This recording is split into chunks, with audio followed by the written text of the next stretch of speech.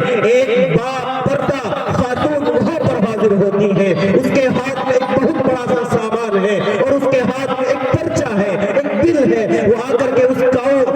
Cash counter پر جو owner کھڑی تھی، ایک لڑکی تھی، اس کے ہاتھ میں وہ بل تھماتی ہے اور اس کو کہتی ہے کہ ذرا اس بل کو دیکھیے گا۔ اس لڑکی نے اس بل کو دیکھا، اسے کچھ سمجھ نہ آیا۔ اس باحیا باپردہ خاتون سے پوچھا کہ آخر معاملہ کیا ہے، مجھے اس کے اندر کوئی کمی نظر نہیں آئی۔ اس خاتون نے بتایا کہ میں کل آپ کے اس مال میں شاپنگ کرنے کے لیے آئی تھی اور میں نے یہاں سے بہت سارا سامان خریدا تھا۔ میرے سامان کی جو لسٹ بنائی گئی تھی وہ یہ لسٹ ہے، وہ یہ بل ہے جو آپ کے ہاتھ میں میں نے دیا ہے، لیکن یہ ایک مشین جو میں لے کر کے گئی تھی یہ اس کے اندر ایڈ نہیں کی گئی ہے، اس مشین کی جو قیمت ہے وہ بل کے اندر ایڈ نہیں کی گئی ہے، اس کو اس کے اندر نہیں لکھا گیا ہے، لہذا یہ مشین میرے یہاں بغیر قیمت کے گئی ہے۔ میں 200 کلومیٹر کا سفر طے کر کے اس لیے یہاں پر آئی ہوں کہ مجھے اس مشین کی قیمت یہاں پر ادا کرنی ہے۔ کیوں؟ اس لیے کہ یہ مشین کیونکہ اس کی قیمت ادا نہیں کی گئی ہے، یہ میرے لیے ناجائز ہے، اس کا استعمال میرے لیے حرام ہے۔ وہ جو صحافیہ وہاں پر کھڑی تھی وہ ہکا بکا رہ جاتی ہے، وہ لکھتی ہے کہ میں اس خاتون کی زبان کو اور اس کے چہرے کو دیکھتی رہی کہ وہ 200 کلومیٹر کا سفر طے کر کے صرف اس لیے آئی تھی کہ وہ جو مشین کل ایک دن پہلے لے کر کے گئی تھی اس کی قیمت اس نے ادا نہیں کی تھی، غلطی سے کیش کاؤنٹر بل پے کرنے والی جو وہاں پر کھڑی تھی اس نے اس کو ایڈ نہیں کیا تھا، اس لیے وہ اپنی قیمت ادا کرنا چاہتی تھی۔ کیش کاؤنٹر پر جو لیڈیز تھی اس نے اس خاتون کو دیکھا، ایک آہ بھری، ایک آہ کھینچی۔ امریکہ جیسے شہر میں ایک معروف مشہور بڑے مال کے اندر ایک خاتون پردے میں ملبوس ہو کر کے 200 کلومیٹر کا سفر طے کر کے واپس آتی ہے صرف اس لیے کہ وہ جو مشین لے کر کے گئی تھی اسے اس کی قیمت دوبارہ سے وہاں جمع کرانی تھی۔ وہ اپنے اس مال کے جو آنر ہیں، جو وہاں کے آنر تھے، ان کو بلاتی ہے اور اسے یہ سارا ماجرا بیان کرتی ہے، اور جو وہاں کے بڑے بڑے آنر ہوتے ہیں وہ سب جمع ہو جاتے ہیں، آپس میں کچھ مشورہ کرتے ہیں اور اس خاتون کا ویلکم کرتے ہیں، سواگت کرتے ہیں، استقبال کرتے ہیں، انہیں بدھائی دیتے ہیں، ان کی تعریف کرتے ہیں اور کہتے ہیں کہ آپ نے ایک بڑا اونچا کام کیا ہے کہ یہاں سے اتنی چیزیں لے جاتے ہیں لوگ، لیکن اس طرح سے کوئی واپس آ کر کے کسی چیز کی قیمت ادا کرے، یہ ایک بہت بڑی بات ہے۔ لہٰذا ہماری طرف سے یہ مشین آپ کو بطور گفٹ ہے، بطور ہدیہ ہم اس کو پیش کر رہے ہیں۔ لیکن اس خاتون نے کہا کہ آپ کی محبتوں کو سلام کرتی ہوں، میں آپ کی محبتوں اور آپ کے احساس اور آپ کے جذبوں کی قدر کرتی ہوں، لیکن میں جس نیت سے جس ثواب کے لیے یہاں پر واپس آئی ہوں، میں آپ کے اس گفٹ کو قبول کر کے اپنے اس ثواب کو، اپنے اس اجر کو کھونا نہیں چاہتی ہوں۔ میں اس لیے آئی ہوں کہ میں واپس اس کا جو بل تھا، اس کے جو پیسے تھے وہ ادا کروں گی، کیونکہ یہ میرے لیے اب تک ناجائز تھی، حرام تھی۔ اس کا بل جمع ہوگا، اس کے پیسے ادا ہوں گے، یہ میرے لیے جائز ہو جائے گی۔ یہ جو عمل ہوا ہے واپس آنے جانے کا، اس کا جو اجر میرا اللہ مجھے دے گا، میں اس کو ضائع نہیں کرنا چاہتی ہوں۔ وہ صحافیہ، وہ رپورٹر خدیجہ لکھتی ہے کہ وہاں پر سب ہکے بکے حیران رہ گئے۔ بتانے کا مقصد یہ ہے کہ یہاں پر بیٹھنے والی میری ماں، یہاں پر بیٹھنے والی میری بہن، یہ ایمانداری اس خاتون کے اندر کہاں سے آئی ہے؟ یقینی بات ہے کہ اس خاتون کے اندر یہ ایمانداری ان مدارس اسلامیہ سے آئی ہے، اس تعلیم سے آئی ہے جو اس نے اپنے سینے میں محفوظ کی تھی۔ پتہ یہ چلا کہ وہ جو عورت، وہ جو خاتون وہاں پر آئی تھی وہ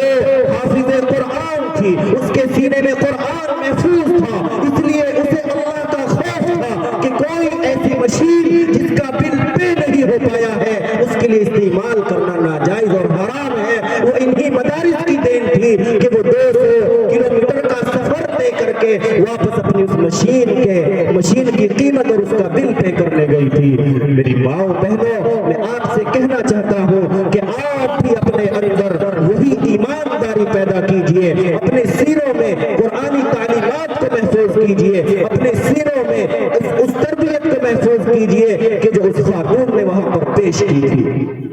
خیر بہرحال میں اپنی بات کو مختصر کرتے ہوئے ایک درخواست آپ سے بالکل اخیر میں کرنا چاہتا ہوں، اور وہ یہ ہے کہ اے میری ماں اور میری بہن، میری بیٹی، آپ کے جو کردار ہیں وہ اس طرح ہیں کہ آپ اگر ایک ماں ہیں تو اچھی ماں بننے کی کوشش کیجئے، آپ اگر ایک بیٹی ہیں تو اچھی بیٹی بننے کی کوشش کیجئے، آپ اگر ایک بہن ہیں تو ایک اچھی بہن بننے کی کوشش کیجئے، آپ اگر ایک بیوی ہیں تو ایک اچھی بیوی بننے کی کوشش کیجئے، اپنے کردار کو اعلیٰ پیمانے پر پیش کرنے کی کوشش کیجئے، انشاءاللہ العزیز کامیابی تیرے قدم چومے گی۔ اسی طرح سے یہاں پر جو معزز حضرات بیٹھے ہوئے ہیں ان سے بھی درخواست کروں گا کہ آپ اگر ایک باپ ہیں تو اچھے باپ بنیے، آپ اگر ایک بیٹے ہیں اچھے بیٹے بنیے، آپ اگر ایک بھائی ہیں اچھے بھائی بنیے، آپ اگر ایک شوہر ہیں تو اچھے شوہر بننے کی کوشش کیجئے، اپنے آپ آپ نے اپنے اندر وہ تعلیم، وہ مشن پیدا کیجئے، وہ تربیت پیدا کیجئے جو ان مدارس اسلامیہ سے چھوٹے چھوٹے بچوں کو پڑھائی اور سکھائی جاتی ہے۔ آپ حقیر نہ سمجھے اپنے بچوں کو اور ان مدارس اسلامیہ کو۔ یہاں پر جو بچے تعلیم حاصل کرتے ہیں وہ قرآن کو اپنے سینوں میں محفوظ کرتے ہیں۔ میرے بھائیوں، میں نے ابھی بتایا